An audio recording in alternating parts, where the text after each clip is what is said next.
Okay, let's get right into it. We're going to break down the absolutely shocking 2026 diplomatic crisis that pushed two founding NATO allies, the United States and Denmark, to the very edge over the world's largest island. And this quote, "This is what set it all off." Just think about that for a second. This wasn't just some off-the-cuff remark. This was an ultimatum delivered in January 2026 by a sitting U.S. president to a key ally. The message was crystal clear. Greenland might just be more important than the entire NATO alliance. So you have to ask yourself, how on earth did it get to this point? I mean, a relationship forged in the fires of World War II, a cornerstone of the Western Alliance. How did it all unravel so publicly over an island with a population of just 56,000 people? And to really get why the crisis suddenly ended, we first have to understand how it blew up in the first place. So here's how we're going to tackle this. First, we'll look at the standoff itself, right at the peak of the tension. Then we'll hit rewind and look at why the US has been interested in Greenland for so long. After that, we'll trace how that interest morphed into an aggressive pressure campaign, see how the world fought back, and finally unpack the messy fallout from the whole affair. Okay, let's dive right into the deep end. We're talking about the standoff that nearly broke the transatlantic alliance. What is just mind-boggling here is the speed of it all. This thing went from 0 to 100 seemingly overnight. And we're not just talking about some heated words. No, the Trump administration explicitly put military force on the table. They threatened a devastating 25% tariff on all goods from the EU, and even hinted they might just walk away from NATO altogether. They were coming at it from all angles. And then, just as fast as it all started, it was over. At the World Economic Forum in Davos, of all places, a complete 180. The threats of an invasion, the trade war, all of it, just gone. Which leads to the billion-dollar question. Why? What on earth happened to cause such a sudden U-turn? Well, to figure that out, we need to go back in time. And this brings us to a really key point. This American fascination with Greenland didn't just pop up out of nowhere. The island has been strategically vital, a real point of interest for the US for many, many decades. You know, Greenland's history is totally intertwined with Denmark and Scandinavia. But after centuries of colonial ties, the story starts to change. The big one, the real game changer here, is that 2009 Self-Rule Act. Because what it did was make one thing absolutely clear. The future of Greenland, including full-blown independence, is a decision for the Greenlandic people and the Greenlandic people alone. And this is the part that makes this whole crisis so baffling. See, for more than 75 years, the U.S. has had a defense deal with Denmark. It gives the American military full access to Greenland, including the super important Pituffik space base. They already had everything they needed for security. So this was never really about military access. This was about ownership. Okay, so let's look at how this long-standing interest suddenly ramped up into a full-blown pressure campaign.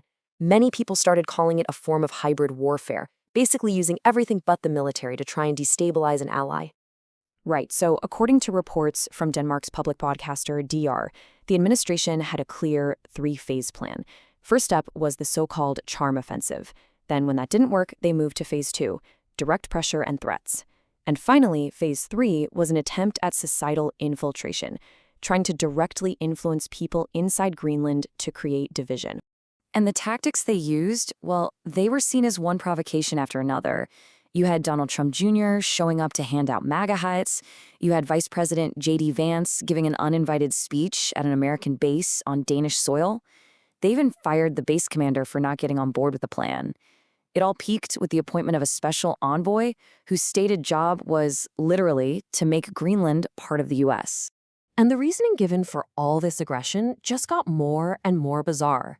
In a truly remarkable message to the Prime Minister of Norway, President Trump actually linked his whole Greenland push to the fact that he hadn't won the Nobel Peace Prize. He basically said his obligation to think about peace was over. So, with all this pressure coming from the most powerful country in the world, what did Denmark and its allies do? Well, they didn't just write angry letters. They mobilized. And this is where the story takes a turn. Denmark was not left to fend for itself, not by a long shot. In an incredible show of unity, European allies kicked off something called Operation Arctic Endurance. We're talking France, Germany, the UK, and 8 other countries sending troops to Greenland. The message couldn't have been clearer. You mess with Denmark, you mess with all of us. Even Canada was thinking about sending troops. But here's the kicker. Back in the United States, the American people were not on board with this at all. A YouGov poll showed it plain as day. Only 8% supported using military force to take Greenland. An overwhelming 73% were against it. There was a huge disconnect between the administration and the public. And that opposition wasn't just on the streets. It was in the halls of Congress. And it was swift, strong, and importantly, bipartisan. Top Republicans like Mitch McConnell and Speaker Mike Johnson publicly slammed the plan. A group of senators from both parties even flew to Copenhagen to show their support for Denmark in person, basically cutting the White House off at the knees. Meanwhile, public anger just exploded. Huge hands-off Greenland protests popped up in Copenhagen and in Nuuk, Greenland's capital. And the slogan, "Make America Go Away," often on red hats that looked a lot like MAGA hats, became this powerful symbol of defiance. So let's recap. You've got a united European military front, you've got massive public opposition at home, and you've got politicians from your own party condemning you. The administration was totally isolated. And that brings us back to Davos and the final chapter of this standoff. So in Davos, Trump declared victory, announcing a framework of a future deal. But when you peel back the layers, you see the reality was very different.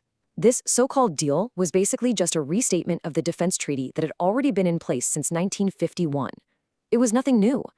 It was a way to save face after running into a brick wall of opposition. Danish sovereignty was never, ever on the table. The media, of course, had a field day with this. They came up with a new term for it, a taco moment. It stands for Trump always chickens out. And the theory behind it is that when he's faced with really strong, unified, and credible pushback, the bluster and threats just fall apart. And you just can't talk about this without mentioning the incredible irony of it all. NATO's Article 5, the "an attack on one is an attack on all" clause, has only been used once, ever. And that was to defend the United States after 9/11. Denmark sent tens of thousands of its soldiers to help. And now that same US was threatening that very same ally. So, at the end of the day, even though the standoff ended without shots being fired, it left behind some deep scars. Trust between the US and its allies was shattered. It showed that trying to bully your friends has its limits. And, maybe most importantly, it lit a fire under Europe to become more independent from Washington. Which leaves us with this one last big question to think about. By pushing its closest allies to the breaking point, did the United States weaken the West? Or did it accidentally create the one thing it didn't want? A stronger, more unified, and more independent Europe? It's a fascinating and maybe completely unintended consequence of one of the strangest diplomatic showdowns in modern history.